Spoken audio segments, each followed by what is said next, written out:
Assalamu alaikum. Welcome to Walking the Earth. Today we are in Konya, Turkey, at the Jami and Turbe of Shamsudeen of Tabriz, the friend, teacher, and enlightener of Maulana Jalaludeen Rumi, both of whom lived during the 1200s. Shamsudeen, I read a date that he was born somewhere around 1185 of the current era, and it's uncertain about his death date. Whereas Rumi was born in 1207 and then died 750 years ago on December 17th of 1273 here in Konya, Turkey.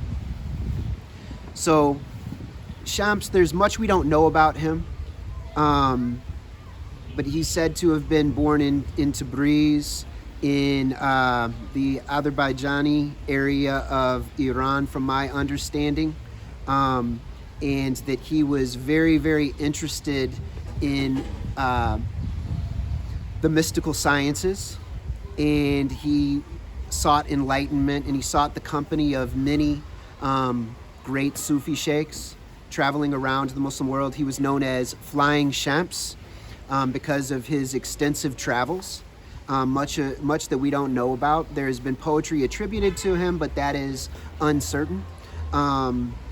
We know a lot about him from Rumi himself, and their relationship, it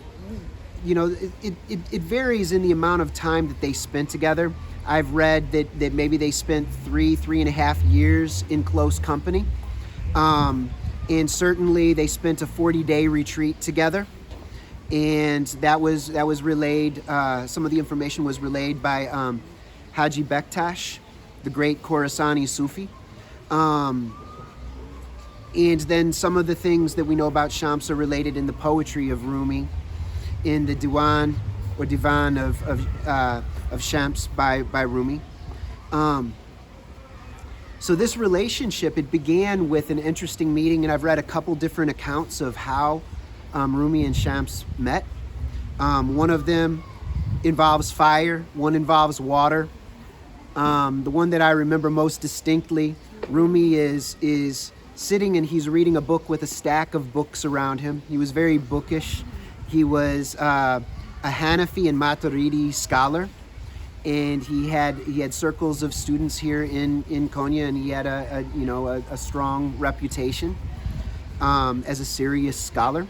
He also wrote poetry and was descended from a line of Hanafi scholars and mystical poets like his father, who came from Balkh. So we'll get to that in a moment. But in this meeting, he's sitting with his stack of books, and Shams approaches, and he's a traveler, and he comes up and he asks Rumi what he's doing, and Rumi replies to him something along the lines of something that you wouldn't understand.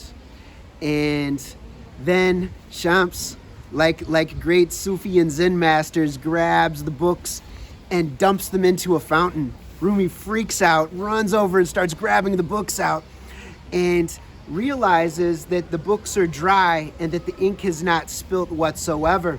He then asks Shams what he did, and then Shams laughs and says something that you wouldn't understand.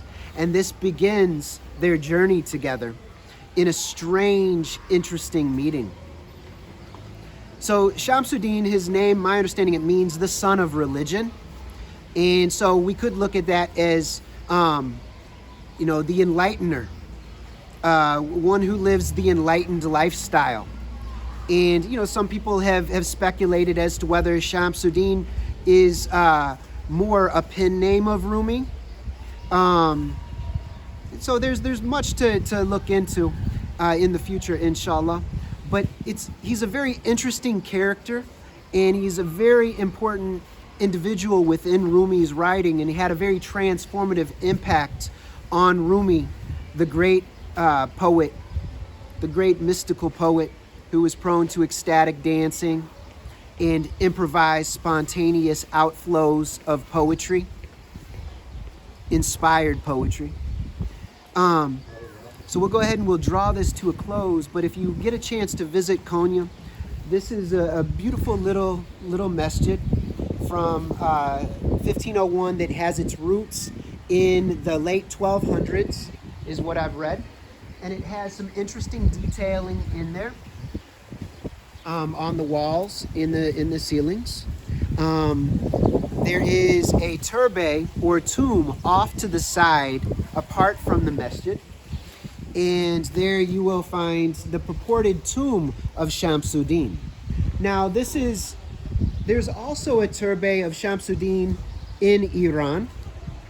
And it is, since there was a mystery about whether he was murdered or just left the company of Rumi and disappeared because he had done his work with Rumi or not, we basically don't know much about his life after Rumi and his death, and therefore we don't know where he is buried. So in another video we will briefly discuss visiting of these kind of shrines and the benefits and drawbacks, inshallah. But until next time, assalamu alaikum wa rahmatullahi wa barakatuh.